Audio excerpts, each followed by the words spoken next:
গাজীপুরের পুবাইলে একটি প্যাকেজিং কারখানায় ভয়াবহ অগ্নিকাণ্ডের ঘটনা ঘটেছে। দিশারি নামে ওই কারখানায় লাগা আগুন নিয়ন্ত্রণে আনতে ১.৫ ঘণ্টারও বেশি সময় ধরে কাজ করছে ফায়ার সার্ভিসের একাধিক ইউনিট। শুক্রবার ১৯ ডিসেম্বর বিকেলে গাজীপুর মহানগরীর ৪১ নম্বর ওয়ার্ডের বসুগাঁও এলাকায় স্বজন ফিলিং স্টেশনের পাশেই এই অগ্নিকাণ্ডের ঘটনা ঘটে। স্থানীয় সূত্রে জানা গেছে, বিকেল প্রায় ৩টার দিকে দিশারি প্যাকেজিং কারখানায় হঠাৎ আগুনের সূত্রপাত হয়।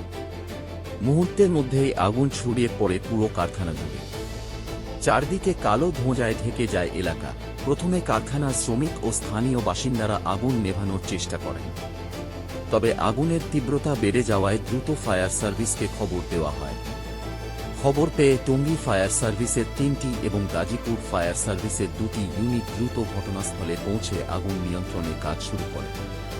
মোট ৫টি ইউনিট প্রায় ১.৫ ঘণ্টা ধরে নিরবচ্ছিন্নভাবে আগুন নেভানোর চেষ্টা চালিয়ে যাচ্ছে। ফায়ার সার্ভিস ও সিভিল ডিফেন্স গাজীপুরের উপসহকারী পরিচালক মোহাম্মদ মামুন জানান, কারখানা ভবনটি স্টিলের কাঠামো দিয়ে নির্মিত হওয়ায় আগুনের তীব্রতায় যেকোনো সময় ভবনটি ধসে পড়ার আশঙ্কা রয়েছে।